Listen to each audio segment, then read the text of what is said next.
Today we read about digestion, जैसे हिंदी में हम पाचन कहते हैं। सबसे इससे पहले के जो लेक्चर थे उसके अंदर हमने एलिमेंट्री कैनाल के बारे में स्टडी की है, उसकी हिस्टोलॉजी के बारे में स्टडी की है, कौन कौन सी डाइजेस्टिव ग्लैंड्स ह्यूमन के अंदर पाई जाती है उनके बारे में स्टडी की है। अब हम आज पाचन या डाइजेशन की प्रोसेस के बारे में स्टडी करेंगे।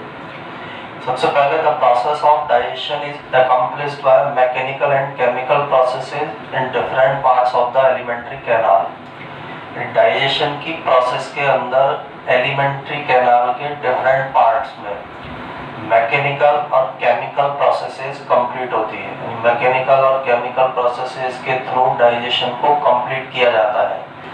मैकेनिकल जो वर्ड है उसका मतलब यांत्रिक होता है, केमिकल वर्ड है रासायनिक। मैकेनिकल प्रोसेसेस के अंदर बड़े फूड पार्टिकल्स को छोटे फूड पार्टिकल्स के अंदर तोड़ा जाता है, जबकि केमिकल प्रोसेस के अंदर फूड पार्टिकल्स में डिफरेंट टाइप्स के एंजाइम्स को मिलाया जाता है। डिफरेंट टाइप के एंजाइम उसके अंदर मिलेंगे जिससे डाइजेशन की प्रोसेस कंप्लीट होगी। अब ये डाइजेशन की प्रोसेस है एलिमेंट्री कैनाल के डिफरेंट पार्ट्स में संपन्न होती है, जिनमें सबसे फर्स्ट पार्ट है बकल कैविटी, जिसे हिंदी में मुख गुहा बोला जाता है। सबसे पहले जो डाइजेशन स्टार्ट होगा वो बकल कैविटी या मुख गुहा से स्टार्ट होता है। The buccal cavity performs two function. Buccal cavity या मुख गुहा में दो काम किए जाते हैं, दो फंक्शन को कंप्लीट किया जाता है। सबसे फर्स्ट फंक्शन है mastication of food. Mastication word का मीनिंग हिंदी में इसे चर्वण बोला जाता है। चर्वण का मतलब होता है चबाना। इस प्रोसेस के अंदर बड़े फूड पार्टिकल्स को छोटे फूड पार्टिकल के अंदर तोड़ा जाता है। चबाकर उसे छोटे छोटे टुकड़ों में तोड़ा जाएगा, जिसमें दांत और जीभ इस क्रिया के अंदर हेल्प करते हैं। सेकेंड जो फंक्शन होगा फैसिलिटेशन ऑफ स्वेलिंग, यानी जो भी फूड पार्टिकल का मैस्टिकेशन हुआ है उस मैस्टिकेटेड फूड को निगलने के लिए उसके अंदर सलाइवा या लार को मिलाया जाता है, जिससे निगलने में उस भोजन को सुविधा मिले, जिसे हम फैसिलिटेशन ऑफ स्वेलिंग के नाम से जानते हैं। Mucus help in lubricating and adhering the masticated food particles to form food bolus। जब एक बार भोजन का मैस्टिकेशन हो जाएगा, उसे छोटे छोटे टुकड़ों के अंदर तोड़ दिया जाएगा, तो उसमें म्यूकस या श्लेष्मा ऐड होता है। म्यूकस या श्लेष्मा सलाइवा के अंदर या लार के अंदर पाया जाता है, जो मैस्टिकेटेड फूड पार्टिकल्स को लुब्रिकेट करता है, उन्हें चिपचिपा बनाता है, जिससे भोजन के कण आपस में चिपक सके। और जब फूड पार्टिकल्स का लुब्रिकेटिंग एडहेरिंग हो जाएगी, फूड पार्टिकल्स आपस में चिपक जाते हैं, तो उनसे बनने वाली स्ट्रक्चर को हम पॉलस बोलते हैं। यानी इस पूरी कंप्लीट प्रोसेस के अंदर मैस्टिकेटेड फूड पार्टिकल्स के अंदर म्यूकस मिलता है। म्यूकस के मिलने से भोजन के कण आपस में चिपक जाते हैं, जिससे पॉलस का फॉर्मेशन होगा। 30% of the starch is hydrolyzed by salivary amylase ptyalin at a pH of 6.8 into maltose। इसके बाद सेकंड प्रोसेस बकल कैविटी के अंदर जो भी फूड पार्टिकल्स के अंदर स्टार्च है उसे सलाइवरी एमाइलेज या टाइलिन एंजाइम के द्वारा माल्टोज के अंदर चेंज किया जाता है। यानी हमारी बकल कैविटी में सबसे पहले कार्बोहाइड्रेट का या स्टार्च का पाचन स्टार्ट होता है, जिसमें स्टार्च को माल्टोज में तोड़ा जाएगा। यहाँ जो एंजाइम हेल्प करता है उसका नाम सलाइवरी एमाइलेज या टाइलिन एंजाइम है। और ये जो स्टार्च को माल्टोज में चेंज करने की प्रोसेस है, ये 6.8 pH पर कंप्लीट होती है। The bolus is conveyed through the pharynx into the esophagus in the process called deglutition। इसके बाद बॉलस का जो फॉर्मेशन हुआ है वो फेरिंक्स के थ्रू होकर ईसोफेगस में आता है, हमारी ग्रसनी से होकर ग्रसिका में जाता है, और बॉलस के ग्रसनी से होकर ग्रसिका में जाने की प्रोसेस या क्रिया को डिग्लूटिशन या हिंदी में इसे निगलना कहा जाता है। जो बॉलस है वो हमारी फेरिंक्स से ईसोफेगस के अंदर एंटर करेगा, इस प्रोसेस को हम डिग्लूटिशन या फिर निगलना कहते हैं। तो सबसे फर्स्ट पार्ट है एलिमेंट्री कैनाल का, जहाँ पर डाइजेशन कंप्लीट होगा। दो फंक्शन इसमें कंप्लीट होते हैं। फर्स्ट चर्वण, भोजन को चबाना, और उसके अंदर फिर सलाइवा या लार को मिलाना, जिससे निगलने में सुविधा हो सके। म्यूकस जब मैस्टिकेटेड फूड के अंदर मिल जाता है, फूड पार्टिकल्स के कण आपस में चिपक जाते हैं, तो उन्हें हम बॉलस के नाम से जानते हैं। बकल कैविटी के अंदर सबसे पहले कार्बोहाइड्रेट का पाचन स्टार्ट होता है, स्टार्च का पाचन स्टार्ट होता है। स्टार्च को माल्टोज में बदला जाता है जो 6.8 pH पर कंप्लीट होता है, और इस प्रोसेस में सलाइवरी एमाइलेज या टाइलिन एंजाइम हेल्प करता है जो हमारी सलाइवल आर में पाया जाता है। इसके बाद बॉलस फेरिंग्स के थ्रू इसोफेगस में जाता है। इस प्रोसेस को डिग्लूटेशन या फिर निगलना बोला जाता है। Thank you.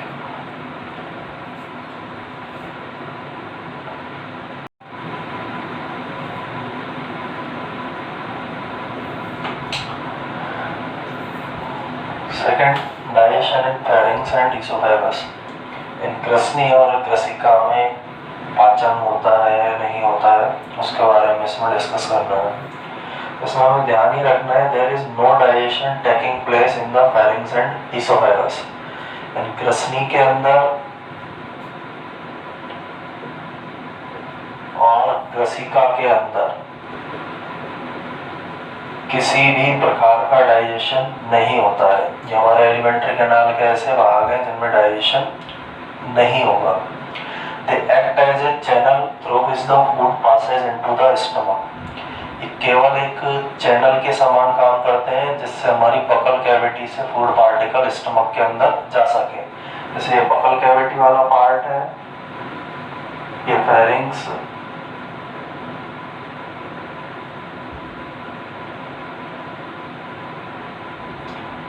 ये बकल कैविटी है, ये वाला पार्ट फेरिंग्स, ये इसोफेगस और ये वाला पार्ट स्टमक या आमाशय से बोलते हैं वो है। तो ये फेरिंग्स और इसोफेगस में किसी भी प्रकार का डाइजेशन नहीं होगा। केवल ये फूड पार्टिकल्स को बकल कैविटी से स्टमक के अंदर ले जाने में हेल्प करते हैं। एक चैनल के समान काम करते हैं जिसकी सहायता से फूड पार्टिकल्स स्टमक के अंदर एंटर करता है। Third, digestion in stomach. The gastric juice is a mixture of mucus, HCl and protein digesting enzymes pepsinogen and prorennin. Stomach के अंदर जो जूस पाया जाता है उसे गैस्ट्रिक जूस के नाम से जाना जाता है। जठर रस हिंदी में इसे बोला जाता है गैस्ट्रिक जूस को। अब ये किस किस चीज का मिक्सचर है? फर्स्ट है म्यूकस, श्लेष्मा का। सेकंड, इसके अंदर HCl पाया जाता है। थर्ड, इसके अंदर 2 प्रोटीन डाइजेस्टिंग एंजाइम मिलेंगे। फर्स्ट का नाम पेप्सिनोजन और सेकंड जो है वो प्रोरेनिन। ये चारों आपस में मिलकर गैस्ट्रिक जूस का फॉर्मेशन करते हैं। गैस्ट्रिक जूस स्टमक के अंदर पाया जाने वाला डाइजेस्टिंग जूस है, जैसे हम जठर रस, आमाशय रस के नाम से जानते हैं। इनमें से म्यूकस जो फूड पार्टिकल है उसको चिपचिपा बनाने का काम करता है, आपस में मथने में हेल्प करेगा। HCl के डिफरेंट फंक्शन है जिन्हें हम अभी आगे देखेंगे। और पेप्सिनोजन और प्रोरेनिन जो एंजाइम है ये प्रोटीन का डाइजेशन करते हैं। तो हमारी एलिमेंट्री कैनाल में प्रोटीन का जो डाइजेशन है वो स्टमक से स्टार्ट होता है। बकल कैविटी में किसी भी प्रकार से प्रोटीन का डाइजेशन नहीं होता है। अब HCl के मेन फंक्शन देखो क्या है। HCl carries out the following function. सबसे फर्स्ट फंक्शन है it activates the pepsinogen into its active form pepsin. ये जो पेप्सिनोजन पाया जा रहा है गैस्ट्रिक जूस में उसको HCl, पेप्सिनोजन एक इनएक्टिव स्टेट है उसको एक्टिव फॉर्म पेप्सिन में बदलता है HCl एंड दस इनिशिएट प्रोटीन डाइजेशन। और जब इनएक्टिव पेप्सिनोजन एक्टिव पेप्सिन में बदलता है तो उसके द्वारा प्रोटीन का डाइजेशन स्टार्ट किया जाता है। तो सबसे फर्स्ट फंक्शन HCl का है इनएक्टिव पेप्सिनोजन को एक्टिव पेप्सिन में बदलना जिससे प्रोटीन का डाइजेशन स्टार्ट हो सके। Second, it provides the acidic medium necessary for the action of enzymes in the gastric juice। एक HCl हम सब लोग जानते हैं एसिड है, इसलिए इसके द्वारा एसिडिक मीडियम या अम्लीय माध्यम प्रदान किया जाता है जो गैस्ट्रिक जूस के एंजाइम को वर्क करने के लिए आवश्यक होता है। इस एसिडिक मीडियम के बिना ये गैस्ट्रिक जूस के जो एंजाइम है वो अपना फंक्शन नहीं कर पाते हैं। तो एसिडिक मीडियम को प्रोवाइड करने का काम भी HCl के द्वारा किया जाएगा।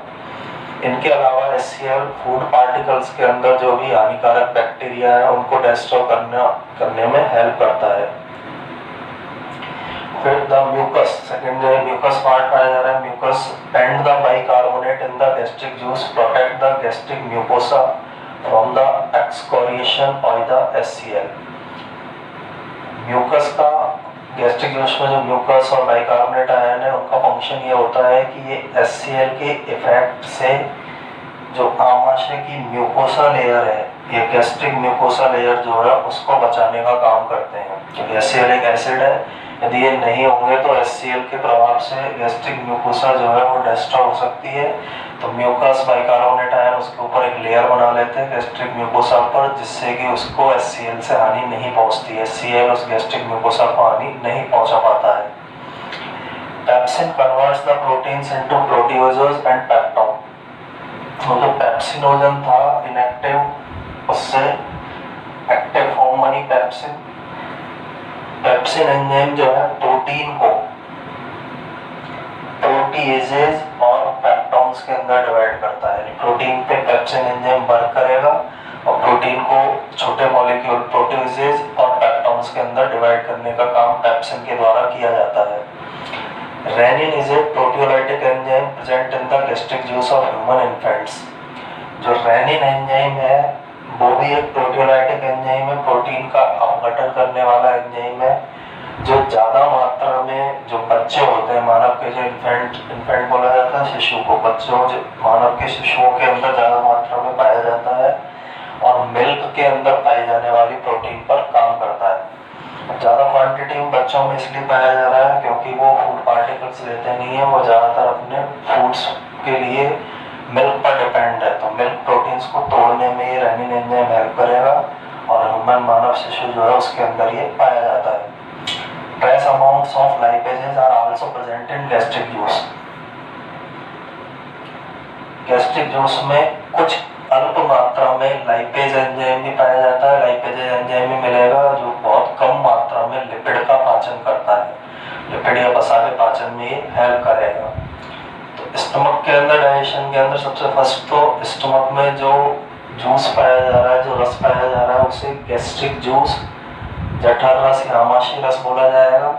इसके अंदर म्यूकस श्लेष्मा मिलेगा, HCl मिलेगा और प्रोटीन का पाचन करने वाले एंजाइम पेप्सिनोजन और प्रोरेनिन पाए जाते हैं। HCl जो है उसके द्वारा मेन दो फंक्शन किए जाते हैं। पहला ये पेप्सिनोजन को इसके एक्टिव फॉर्म पेप्सिन में चेंज करता है जिससे प्रोटीन का डाइजेशन हो सके। सेकेंड, ये गैस्ट्रिक जूस के डिफरेंट जो एंजाइम्स हैं उनको अपना वर्क करने के लिए एसिडिक मीडियम प्रोवाइड करता है। म्यूकस और बाइकार्बोनेट आयन HCl के प्रभाव से गैस्ट्रिक म्यूकोसा या आमाशय का जो म्यूकोसा लेयर है उसको बचाने का काम करते हैं।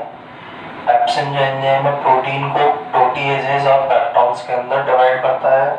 रेनिन मानव शिशु, ह्यूमन शिशु के अंदर पाया जाता है जो दूध के अंदर पाए जाने वाले प्रोटीन के डाइजेशन में हेल्प करता है।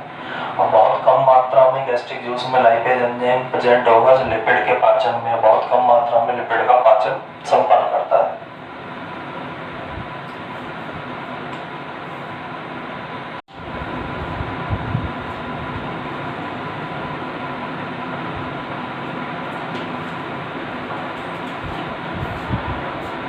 Digestion in small intestine.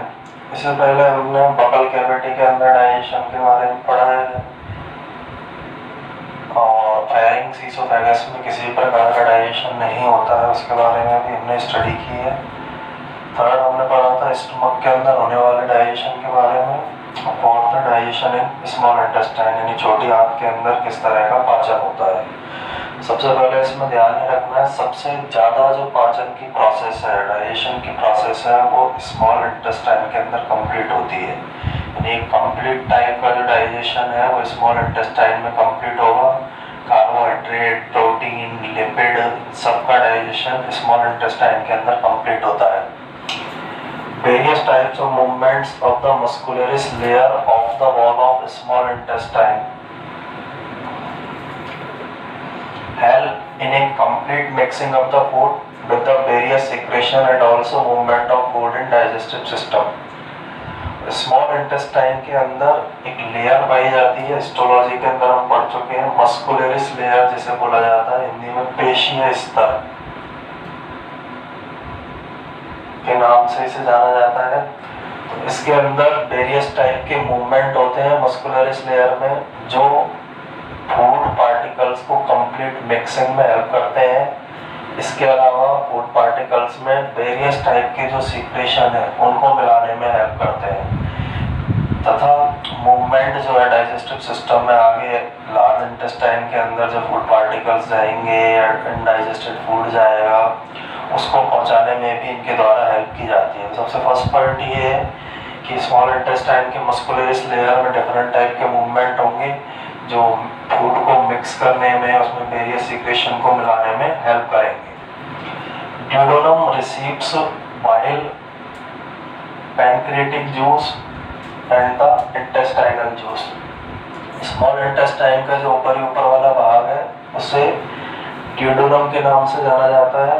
इसमें 3 तरह के सिक्रेशन आकर मिलते हैं। First secretion bile, second pancreatic juice, third intestinal juice.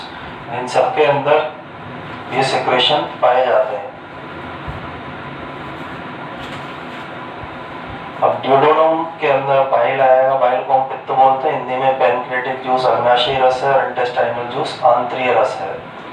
Bile salts help in the emulsification of fats and activated lipase. अब सबसे फर्स्ट जो बाइल सॉल्ट आ रहे हैं ड्यूडेनम में, उनका काम है फैट का इमल्सिफिकेशन करना। इमल्सिफिकेशन को हिंदी में बोला जाता है पायसीकरण, यानी लिपिड के या फैट के बड़े बड़े जो मॉलिक्यूल है उन्हें छोटे मॉलिक्यूल के अंदर तोड़ने में हेल्प करते हैं, और लाइपेज जो एंजाइम है उसको एक्टिवेट करने का काम भी बाइल सॉल्ट्स या पित्त लवण के द्वारा किया जाता है। तो बाइल सॉल्ट का सिंपल सा काम है फैट्स का पायसीकरण करना, छोटे टुकड़ों में तोड़ना और लाइपेज एंजाइम को एक्टिवेट करना।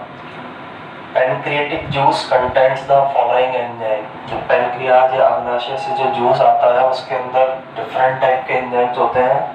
First enzyme trypsinogen, second enzyme chymotrypsinogen, third enzyme procarboxypeptidases, fourth enzyme amylase, fifth enzyme lipase, sixth enzyme nucleases. Different type के एंजाइम है जिनमें से ये प्रोटीन के पाचन के अंदर हेल्प करते हैं कुछ एंजाइम, कुछ स्टार्च के पाचन में हेल्प करते हैं, लिपिड के पाचन में हेल्प करते हैं, न्यूक्लिएजेज आरएनए डीएनए इनके पाचन में हेल्प करता है। तो डिफरेंट टाइप के एंजाइम्स हैं, इनके फंक्शन हम अभी आगे पढ़ेंगे। तो पैनक्रियाटिक जूस के अंदर ये 6 टाइप के एंजाइम्स पाए जाते हैं। First trypsinogen, second chymotrypsinogen, third procarboxypeptidases, fourth amylase, fifth lipase and sixth enzyme is nucleases. Intestinal juice contents the following enzyme. अब इंटेस्टाइन से जो जूस, इंटेस्टाइन में जो जूस बन रहा है, जो रस बन रहा है, आंतरिक रस जो है उसके अंदर निम्न एंजाइम पाए जाते हैं। फर्स्ट एंटेरोकाइनेज,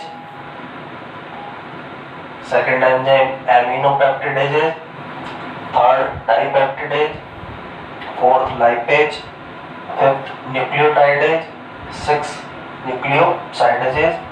इसके अलावा कुछ डाइसैकेराइडेज एंजाइम पाए जाते हैं, जैसे इनके एग्जांपल है first enzyme sucrase, second enzyme maltase, third enzyme is lactase. तो डिफरेंट टाइप के एंजाइम्स हैं जो इंटेस्टाइनल जूस के अंदर या आंतरिक रस के अंदर ये पाए जाते हैं। एंटेरोकाइनेज, एमिनोपेप्टिडेज, डाइपेप्टिडेज, लाइपेज, न्यूक्लियोटाइडेज, न्यूक्लियोसाइडेज और डाइसैकेराइडेजेज। डाइसैकेराइडेजेज के example sucrase, maltase and lactase होते हैं। ये जो एंजाइम है enterokinase of the intestinal juice activates trypsinogen into active trypsin. इसका काम ये होता है पैनक्रियाटिक जूस में जो ट्रिप्सिनोजन पाया जा रहा है वो इनएक्टिव फॉर्म में है। तो इस इनएक्टिव फॉर्म को इसकी एक्टिव फॉर्म ट्रिप्सिन में बदलने का काम एंटेरोकाइनेजेज एंजाइम के द्वारा किया जाता है। एंटेरोकाइनेज एंजाइम पैनक्रियाटिक जूस में मिलने वाले इनएक्टिव ट्रिप्सिनोजन को एक्टिव ट्रिप्सिन में बदलने में हेल्प करता है। जब एक्टिव ट्रिप्सिनोजन इनएक्टिव है, जब ये एक्टिव होकर ट्रिप्सिन बनाता है तो trypsin activates the other proteases in the pancreatic juice. ये ट्रिप्सिन एंजाइम पैनक्रियाटिक जूस में पाए जाने वाले अन्य जो प्रोटीन अपघटनकारी एंजाइम है, जैसे काइमोट्रिप्सिनोजन, प्रोकार्बोक्सीपेप्टिडेज, इनको एक्टिव करने का काम करता है। यानी सबसे पहले तो एंटेरोकाइनेज ट्रिप्सिनोजन को एक्टिव करके ट्रिप्सिन में कन्वर्ट करता है। इसके बाद ट्रिप्सिन पैनक्रियाटिक जूस के अंदर पाए जाने वाले काइमोट्रिप्सिनोजन और प्रोकार्बोक्सीपेप्टिडेज टाइप के एंजाइमों को अपनी इनएक्टिव फॉर्म से एक्टिव फॉर्म में कन्वर्ट करता है।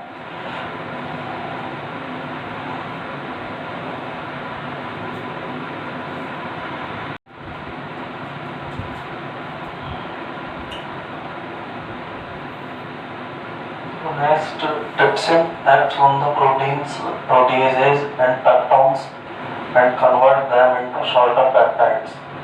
ऊपर जो ट्रिप्सिन एंजाइम बना था वो प्रोटीन्स पर, प्रोटीएजेज पर और पेप्टोन्स पर अपना वर्क करता है और उन्हें शॉर्टर पेप्टाइड्स के अंदर डिवाइड कर देता है। यानी जो लार्ज मॉलिक्यूल है उन्हें स्मॉल मॉलिक्यूल के अंदर ट्रिप्सिन एंजाइम द्वारा प्रोटीन के लार्ज मॉलिक्यूल को स्मॉल पेप्टाइड मॉलिक्यूल के अंदर तोड़ दिया जाता है या कन्वर्ट कर दिया जाता है।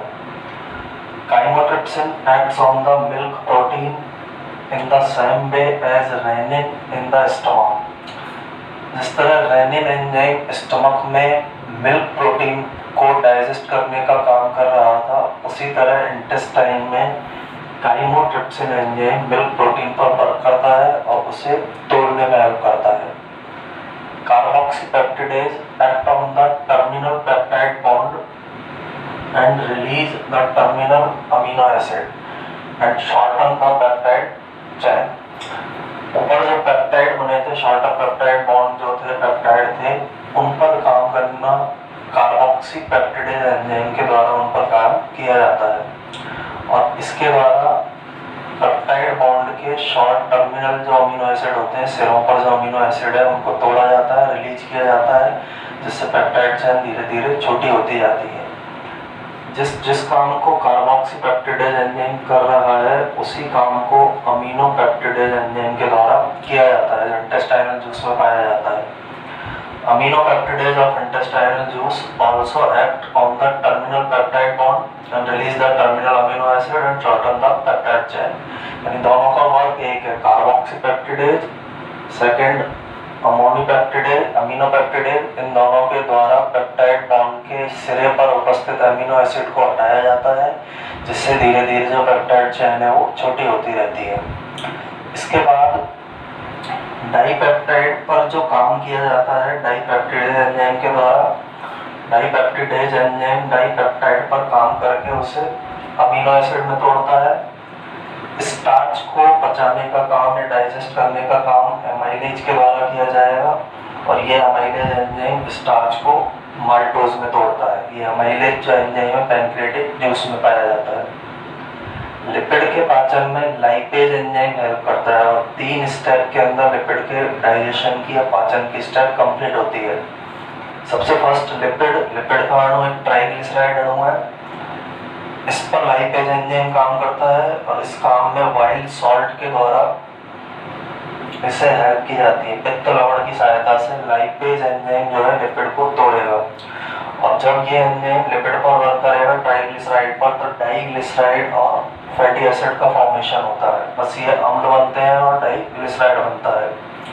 इसके बाद जो है डाइग्लिसराइड बना है, इस डाइग्लिसराइड पर फिर से लाइपेज एंजाइम काम करता है, इसे मोनोग्लिसराइड और फैटी एसिड के अंदर तोड़ देता है। मोनोग्लिसराइड और पसी अम्ल के अंदर तोड़ देगा। तो जो मोनोग्लिसराइड है, इस मोनोग्लिसराइड पर फिर से लाइपेज एंजाइम अपना वर्क करता है और इसे फैटी एसिड और ग्लिसरॉल के अंदर चेंज कर देता है। तो सारी प्रोसेस में एक प्रोटीन के पाचन की क्रिया, प्रोटीन के पाचन में हेल्प करने वाला एंजाइम है ट्रिप्सिन। प्रोटीन का पाचन किया जाता है, प्रोटीन प्रोटीएजेज पेप्टोन्स को छोटे पेप्टाइड में तोड़ने का काम ट्रिप्सिन एंजाइम का है।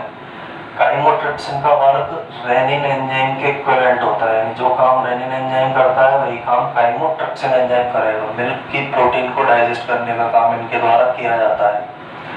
कार्बोक्सीपेप्टिडेज और अमीनोपेप्टिडेज दोनों का काम है पेप्टाइड बॉन्ड को तोड़ना, यानी जो उसके सिरे पर जो अमीनो एसिड प्रेजेंट है उन अमीनो एसिड को हटाता है, जिससे पेप्टाइड चेन धीरे धीरे छोटी होती जाती है और उनके छोटे होने से डाइपेप्टाइड का फॉर्मेशन होता है। इस डाइपेप्टाइड पर डाइपेप्टिडेज काम करता है, अमीनो एसिड के अंदर इसे चेंज करेगा। ये सारा प्रोटीन के पाचन के अंदर हेल्प करते हैं। स्टार्च के पाचन में अमाइलेज एंजाइम हेल्प करेगा, स्टार्च को माल्टोज में तोड़ेगा। जो अमाइलेज एंजाइम है वो पैनक्रियाटिक जूस में मिलेगा। लिपिड के पाचन में लाइपेज एंजाइम हेल्प करता है, जो इंटेस्टाइनल जूस के अंदर पाया जाता है। सबसे पहले ट्राइग्लिसराइड को लाइपेज, डाइग्लिसराइड और फैटी एसिड के अंदर तोड़ता है। डाइग्लिसराइड को फिर से लाइपेज एंजाइम मोनोग्लिसराइड और फैटी एसिड में तोड़ेगा। लास्ट में मोनोग्लिसराइड को लाइपेज एंजाइम फैटी एसिड और ग्लिसरॉल में तोड़ देता है। तो इस तरह से लिपिड का पाचन संपन्न होता है। यहाँ प्रोटीन का पाचन है ये वाला, ये कार्बोहाइड्रेट का पाचन है और ये लिपिड का पाचन है। तो प्रोटीन, कार्बोहाइड्रेट, लिपिड, इन तीनों का पाचन स्मॉल इंटेस्टाइन में इन एंजाइम की हेल्प से संपन्न होता है।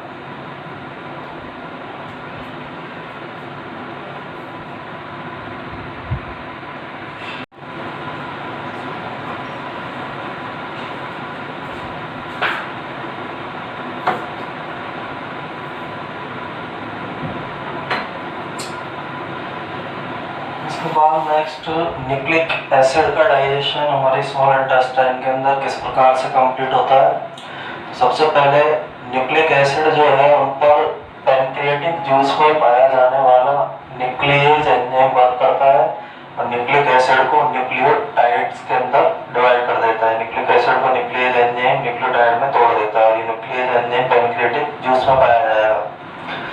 सेकेंड, जो न्यूक्लियोटाइड बने हैं उन न्यूक्लियोटाइड्स पर न्यूक्लियोटाइडेज एंजाइम अपना वर्क करता है। यहाँ एंजाइमों के नाम इनसे रिलेटेड है, जैसे न्यूक्लियोटाइड्स पर काम करने वाला एंजाइम है न्यूक्लियोटाइडेज।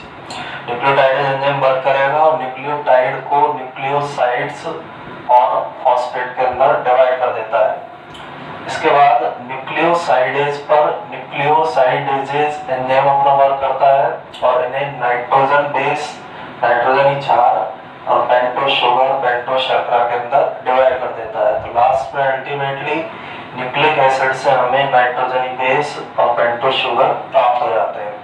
एंजाइम यहाँ तीन वर्क करते हैं, फर्स्ट न्यूक्लियस, सेकेंड वाला जो एंजाइम है न्यूक्लियोटाइडेजेस, थर्ड जो एंजाइम है न्यूक्लियोसाइडेजेस। इसके बाद डाइसैकेराइड्स का पाचन है। डाइसैकेराइड्स जो एंजाइम है वो किस तरह से वर्क करते हैं, यानी डाइसैकेराइड, सुक्रोज, माल्टोज, लैक्टोज, इन पर डाइसैकेराइडेजेस एंजाइम वर्क करते हैं जो डिफरेंट टाइप के हैं। जैसे सुक्रोज पर सुक्रेज एंजाइम काम करता है, माल्टोज डाइसैकेराइड पर माल्टेज एंजाइम काम करता है, लैक्टोज डाइसैकेराइड पर लैक्टेज डाइसैकेराइडेज एंजाइम वर्क करता है। सुक्रोज को सुक्रेज एंजाइम ग्लूकोज और फ्रक्टोज के अंदर डिवाइड कर देता है। ये डाइसैकेराइड है और इन डाइसैकेराइड से हमें मोनोसैकेराइड प्राप्त होते हैं। ग्लूकोज और फ्रक्टोज दोनों मोनोसैकेराइड है। माल्टोज डाइसैकेराइड पर माल्टेज एंजाइम वर्क करता है और यह माल्टोज को ग्लूकोज और ग्लूकोज यानी ग्लूकोज के दो अणुओं के अंदर डिवाइड कर देता है। लैक्टोज डाइसैकेराइड पर लैक्टेज एंजाइम वर्क करता है और इसे दो मोनोसैकेराइड अणुओं गैलेक्टोज और ग्लूकोज के अंदर डिवाइड कर देता है। तो यहाँ हमने प्रोटीन का पाचन, डाइसैकेराइड का पाचन, न्यूक्लिक एसिड का पाचन, लिपिड का पाचन, इन सब के बारे में स्टडी किया है। अब the final products of digestion, यानी जब स्मॉल इंटेस्टाइन के अंदर पूरा डाइजेशन कंप्लीट हो जाता है तो फाइनली हमें क्या प्रोडक्ट गेन होते हैं। वो प्रोडक्ट इन प्रकार है। सबसे पहला फैट्स जो है, फैट से हमें लास्ट में फाइनल प्रोडक्ट फैटी एसिड, बसीय अम्ल और ग्लिसरॉल प्राप्त होता है। इन फैट्स का डाइजेशन होगा और इसका फाइनल प्रोडक्ट एक तो बसीय अम्ल और दूसरा ग्लिसरॉल होता है। कार्बोहाइड्रेट जो भी है इन सबसे हमें मोनोसैकेराइड प्राप्त होते हैं। तीन तरह के मोनोसैकेराइड हैं, एक ग्लूकोज, दूसरा फ्रक्टोज और तीसरे को बोला जाता है गैलेक्टोज। सब कार्बोहाइड्रेट का डाइजेशन होगा और फाइनल प्रोडक्ट के रूप में मोनोसैकेराइड, ग्लूकोज, फ्रक्टोज और गैलेक्टोज हमें प्राप्त होंगे। प्रोटीन्स के पाचन से फाइनल प्रोडक्ट के रूप में अमीनो एसिड ज्ञान होते हैं। पाचन किस तरह से होता है हम ऊपर डिफरेंट टाइप के एंजाइम्स उस पर वर्क करते हैं, वो हम ऊपर स्टडी कर चुके हैं। तो लास्ट में हमें फैट से फैटी एसिड और ग्लिसरॉल, कार्बोहाइड्रेट कार्बोहाइड्रेट से ग्लूकोज, फ्रक्टोज, गैलेक्टोज और प्रोटीन से अमीनो एसिड गैन होते हैं। इसके अलावा न्यूक्लिक एसिड से हमें नाइट्रोजनी बेस और पेंटोज शुगर भी गैन होते हैं। तो यहाँ तक कि सारी प्रोसेस है स्मॉल इंटेस्टाइन के अंदर पूरी डाइजेशन की प्रोसेस कंप्लीट होगी, जिसमें डिफरेंट टाइप के एंजाइम्स हेल्प करते हैं।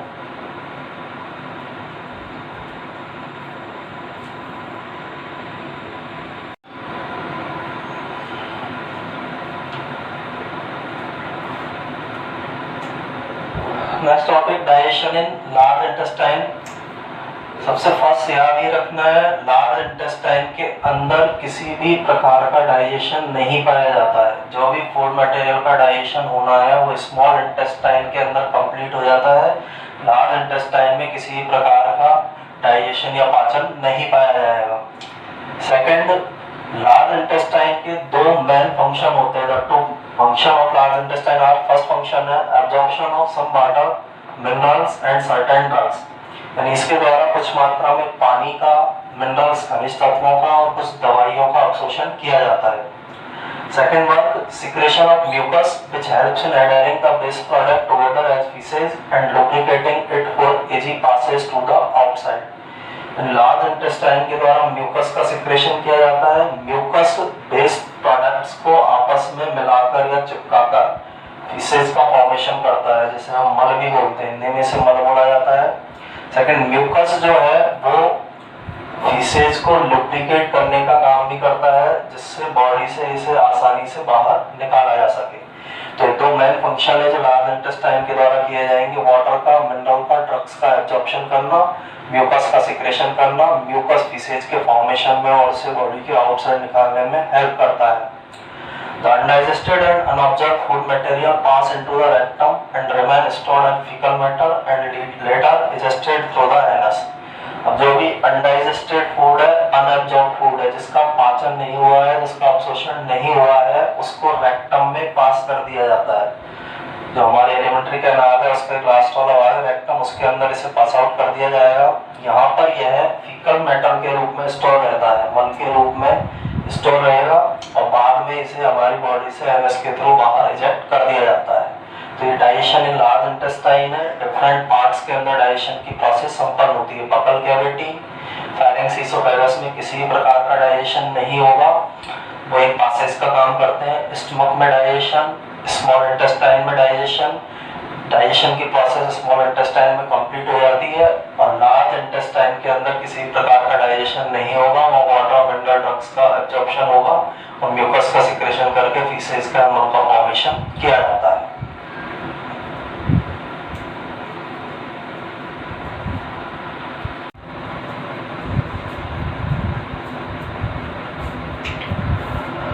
The next topic is regulation of digestion, यानी जो पाचन की प्रोसेस है उसका रेगुलेशन या नियंत्रण किस प्रकार से किया जाता है।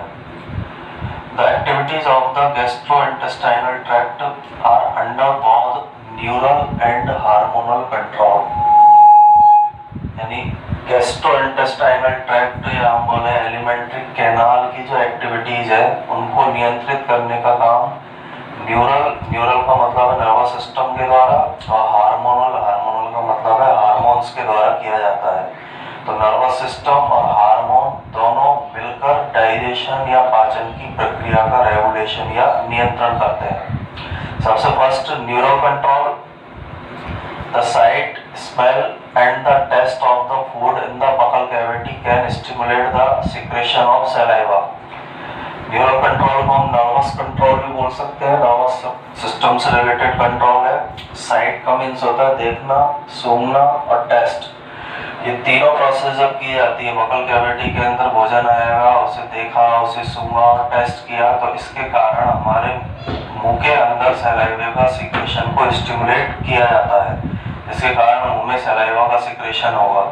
देखने से, भोजन को देखने से, भोजन को सूंघने से, भोजन को टेस्ट करने से सलाइवा का सिक्रेशन होता है, जो नर्वस सिस्टम के कंट्रोल में होता है। Second, neural signals control the gastric and intestinal secretion along with the hormones. The muscular activities of different parts of the alimentary canal are also moderated by the neural mechanism. Neural signals या nervous system के जो signals हैं वो gastric और intestinal secretion को भी control करते हैं, यानी आमाशय से स्रावित होने वाले एंजाइमों को, इंटेस्टाइन से स्रावित होने वाले एंजाइमों को कंट्रोल करने का काम न्यूरल सिग्नल या नर्वस सिग्नल्स करते हैं। हार्मोनों के साथ मिलकर ये इस प्रोसेस को कंप्लीट करते हैं। तो muscular activity of different parts of alimentary canal are also monitored by the neural mechanism. इसके अलावा एलिमेंट्री कैनाल या आहार नाल के डिफरेंट पार्ट्स के अंदर जो मस्कुलर एक्टिविटीज होती है, मसल्स के अंदर जो एक्टिविटीज पाई जाती है, उनको भी नर्वस सिस्टम के द्वारा या न्यूरल मैकेनिज्म के द्वारा कंट्रोल किया जाता है।